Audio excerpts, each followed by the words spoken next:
મિત્રો, ઝાલાવાડ ન્યૂઝમાં આપનું હાર્દિક સ્વાગત છે।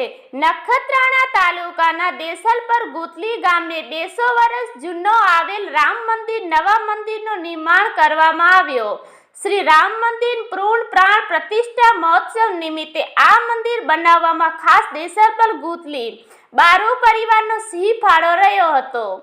તેમજ કચ્છ કડવા દેસલપર ગુતલી પાટીદાર સમાજ પણ 5 લાખનો યોગદાન આપ્યો હતો અને અન્ય દાતાશ્રીઓ પણ ખુલ્લે દિલથી દાન આપ્યો હતો, જેમનો શ્રી રામ મંદિર સમિતિના આયોજકો દ્વારા તમામ દાતાશ્રીઓનું સન્માન કરવામાં આવ્યો હતો અને કોઈ પણ અનિચ્છનીય બનાવો ના બને, જેને ધ્યાનમાં રાખીને નખત્રાણા પોલીસ સ્ટેશન દ્વારા જીઆરડી બંદોબસ્ત ગોઠવવામાં આવ્યો હતો।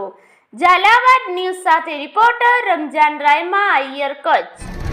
આજે અમારા ગામમાં પ્રભુ શ્રી રામ મંદિરનો પુનઃ પ્રાણ પ્રતિષ્ઠા મહોત્સવ ખૂબ જ ધામધૂમથી અને સર્વ સમાજના સાથ સહકારથી બહુ સારી રીતે ઉજવાઈ રહ્યો છે અને સર્વ આજુબાજુના ગ્રામજનો પધારી અને અમારા ગામમાં પધાર્યા છે અને શોભામાં વધારો કર્યો છે। એ બદલ સૌનો અમે આભાર માનીએ છીએ।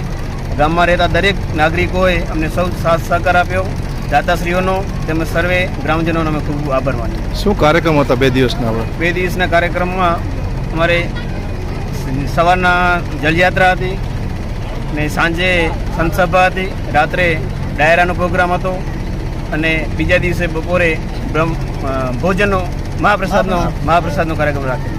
આજે શું કાર્યક્રમ છે રાતે? આજે રાતે દાંડિયા રાસનો પ્રોગ્રામ રાખેલો। 16 અને 17 તારીખના શ્રી દેસલપર ગુતલી રામ મંદિર સેવા સમિતિ દ્વારા શ્રી રામ મંદિરનો દ્વિદિવસીય પૂર્ણ પ્રાણ પ્રતિષ્ઠા મહોત્સવનું આયોજન કરેલ હતું।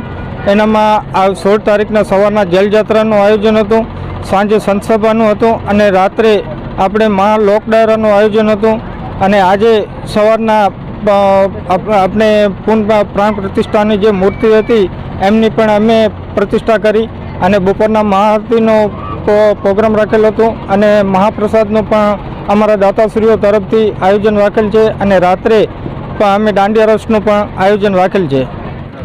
મારું નામ રાણવા મુકેશભાઈ, મૂળ ગામ દેસલપર ગુતલી, હાલે નખત્રાણા, અને ઘણા વર્ષોથી મારો જન્મ પણ અહીં દેસલપરમાં થયો છે અને આ રામ મંદિરનું નિર્માણ થયું અને આ સરસ મજાનું આવું નાનું એવું ગામ, એમાં આટલું સરસ મજાનું આયોજન થયું, તેમાં ખાસ કરી હિતેશભાઈ ઠક્કર અને કનાભાઈ, જેમણે ખરેખર ખૂબ મહેનત કરી, એવા શ્રી રામસિંહભાઈ ડૉક્ટર, હિંમતભાઈ પટેલ, શાંતિલાલ અને ઘણા બધા અહીંયા કને યુવક મંડળ સારા એવું કાર્ય કરી અને અમારા એવા કીર્તિભાઈ અને આપણે મૂલજીભાઈ પરસોત્તમ બારુ પરિવાર તરફથી એક ભોજન સમારંભના ભોજનના પણ દાતા બન્યા અને દાતાઓ ઘણા, અને પાટીદાર સમાજ 5 લાખ સમાજે પણ 5 લાખ રૂપિયા આપ્યા અને બધા કોઈ જેનો હતો એ પ્રમાણે એમને ફંડફાળો આપ્યો અને સારું એવું આયોજન થયું આવા નાના એવા ગામમાં અને કોમી એકતા રૂપી પણ અહીં એક સરસ મજાનું આયોજન થયું।